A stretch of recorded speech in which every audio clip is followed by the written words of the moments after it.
What are you trying to play? You got a clarinet. What are you trying to play? What's popping, people? Them it's Kwesi, and I never played tennis on clay. We got one of the most vibrant upcoming stars in the world of music, Tai Verdes. What's good with you, man? Yo, what's good? How you doing? I'm chilling, man. I know it's 10 a.m. over there in LA, so are you a morning guy or not? Listen, I'm a whatever the time I need to do something guy. I hear that. That's real. That's real. So let me ask you, why'd you even drop the name before Tyler semicolon? I thought it was kind of smooth. I think if we A-B those, we're all going to pick Tai Verdes. I think shorter is a little bit better. And two, I think the I is sexy in Thai compared to semicolon. The I is sexy. I cannot lie. I was looking you up a little bit, man. You say you used to hoop. You 6'7"? Yeah, man. I was 6'7". I played basketball with a bunch of people that have been in the NBA right now. I played basketball with like Donovan Mitchell and like Aaron Holiday. My knees weren't built for that. My emotions weren't built for that. I was an asshole on the court. I was also not good enough. And that's not a good combination of ththings to be when you're trying to make it. It kind of pushed me to do this music stuff. Like everything happens for the reason. So, hey, did you ever blam on Donovan Mitchell or anything? You ever just, No, man. I mean, I was pretty athletic, but you know what's crazy about him is he wasn't even the best player on our team. He was like the third best player. And then he just got a glow up over at Louisville. But yeah, I'd probably say my highlight of my basketball career, playing that Nike EYBL circuit with all those guys, that was back with Jaleel Okafor. I played in that class. Do you watch anime? I do watch anime. So, yo, listen, tell me your origin story like it's an anime flashback. There's going to be a lot of filler episodes too. You know what I'm saying? So like we can start off at me at a piano lesson, just like grinding it out, playing Drops of Jupiter when I was like 8, or we can flash back to on a reality TV show just being ridiculous, or we can flash back to me dropping out of school and like working at the Verizon store. I got like 3 origin stories, bro. Someone needs to make an anime show for you right now, man. I cannot lie. Have you had braces before? I had braces when I was like in 10th grade. Yeah, I can tell because your teeth almost as good as mine. I was like, damn, we should be on this Colgate commercial, bro. Yo, Colgate, yo, this is the ad right here. It's your first festival coming up real soon in Lollapalooza. Yo, have you ever been to Chicago? You ever seen the Beam before? I lived in Chicago for actually 6 years, so I kind of half grew up in Chicago. A lot of my friends from like elementary school, middle school are gonna be there at the festival, and this is my first festival like I've ever been to. Not just that I played, like it's my first show, like real show with fans that are like excited to see music. I played in front of industry people, and they're always like, "What do you got for us, Thorpe, my boy? What have you got for us?"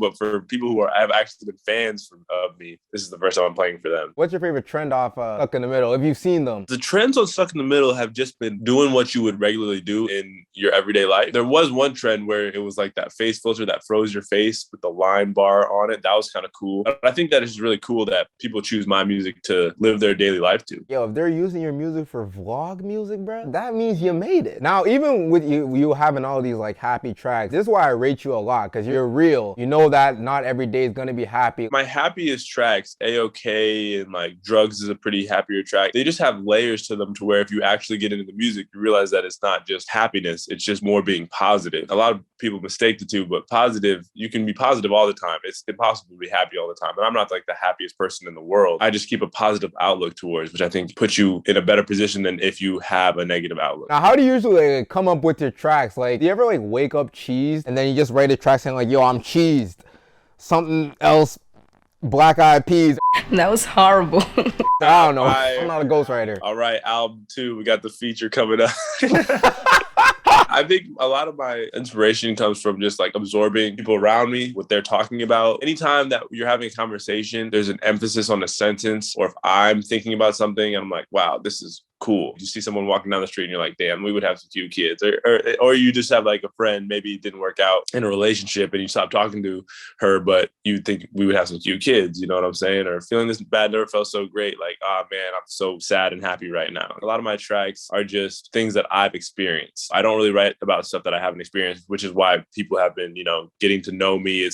I'm really attached to my music, along with the fact that I market myself with my music. It's like I am really close to the art. So where do you think you see yourself in 2 years? Be officially a touring artist. After I go, I'll be done with the Quinn 92 tour, and I'll be done with my 2 tours of me headlining done, and then I'll have another album out. I'm really trying to play those Jingle Bell stuff too. So I want to play those radio shows, and I think I'll have had experience talking to like my fans and like performing. I'll be a performer at that point. For all your fans, what's the biggest lesson you learned from even being in the music industry? The biggest lesson I've learned is that nothing is ever going to be exactly how you imagine it in your head. You can get as close as possible, but the work of the artist is to try to find as many people as you can that speak your language in order to get things translated into how you see things in your head. When an artist has a vision and you try to say things that aren't real and you try to put them in the physical world, so many things can get lost in translation. Textures, songs, notes, like ideas, campaigns,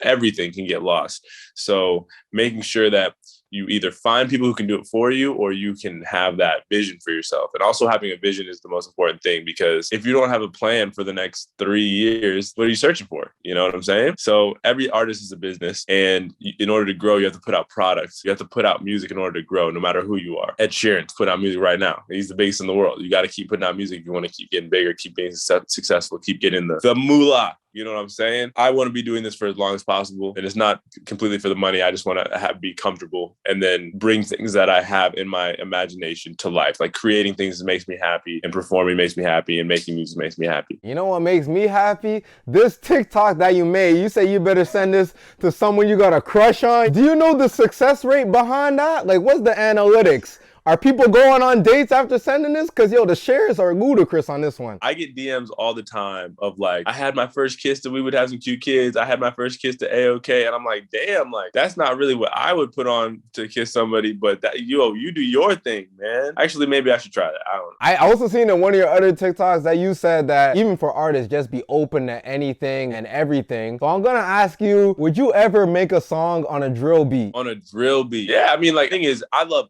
all types of music, man. Like drill music. The RD guy and his Oliver Twist music. I just wanted some more Oliver Twist.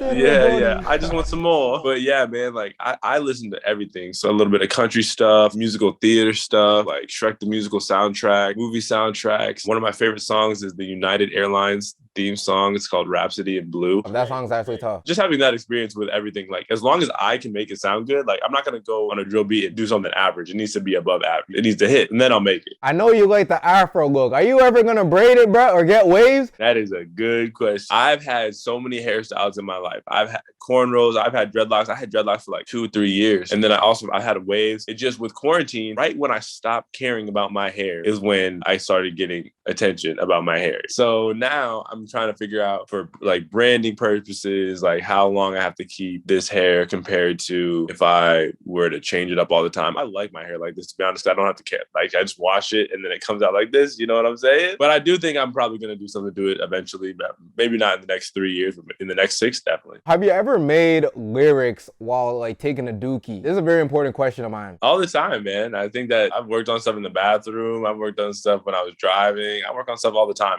Anytime I'm listening to something, I'm working on it. Dude, it doesn't matter. That's a funny question, though. Bro, some of the best content I've ever created was on the toilet, bro. But anyway, we'll get away from that toilet talk, you know what I mean? All I can think about is poo. You said you was on a reality show. Yeah, I saw that little MTV, Are You the One? Bro, what is that show about, for real? I saw 2 people, they're looking at a computer screen, and the computer just says, y'all are a match or y'all aren't a match. How's the computer gonna tell me who I'm gonna date or not? Okay, so you put 11 guys and 11 girls in a house, and they pre-match you based on a bunch of personality quizzes and tests and stuff like that you take. I had to answer a bunch of those, and then based off those answers, that's what matched us together. I don't know if I really believe that either, dog. After you get your pre-matches, you go into the house and you don't know who your match is, and you try to find him. So you could see a girl and be like, that's my match. But another guy could say, that's my match. And that's where drama happens. The girl has to decide. And then if you win, you get 50 grand. And we won and I got 50 grand. And I used that to start doing things in LA. Like I did a podcast. I did stand-up comedy. I'm a Nike model. I did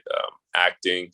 I was like a stand-in for Tom Cruise's Top Gun movie. What? I did a bunch of random things in the industry before I did music. But I was also doing music concurrently at the same time. Now, with all that other stuff, do you play any instruments? Because listen, I seen the ukulele ukulele bit, bro? Yeah, I play guitar and I play ukulele. I played piano for 13 years. I think that's why I might have an advantage over other people that are on TikTok that are perceived as like TikTok artists, is that they're just starting to make music because they have a platform, which is also totally fine too. Do your thing. But my music is a reflection of my past of working with a jazz improv teacher on piano and also wanting to play ukulele and wanting to play guitar. So that's where you hear the instruments in my music from. Now, I don't know how vocals are feeling this morning, but listen, you know Einer Banks? Yeah. Yeah, he's the guy that plays the ukulele. I got a clarinet right here. You got a clarinet? Yeah, you better go. You better do it right now. Let me let's get it. 3, 2, 1, go.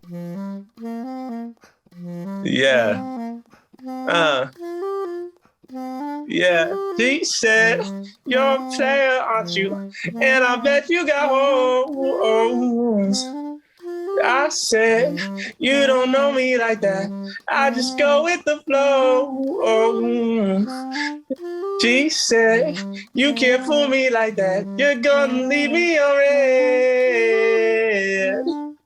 I said, why don't you try me on out? I know you wanna be friends. Dude, that was great, bro. That was great. I did not expect you to pull out a clarinet. Come with the surprises. I wasn't even ready to sing, bro. No warm up, no nothing. I saw the clarinet. I was like, I gotta try. I don't care about real one time. Any last message you want to give to all the fans watching you right now, man? I always say this at the end of my interviews, but yeah, everyone's trying to trick you that life is short, but life is long, man, and it's too long to be doing stuff that you don't like. That just seems like a miserable thing. So make sure you're doing stuff that you like, because you're only gonna be with yourself at the end of this thing. So that's it. Keep it 100. Hey, listen, hey, thanks for everyone for watching. It's Kwesi and Tai, and a formal way of saying goodbye is goodbye. All right, much love. I'll see you, man.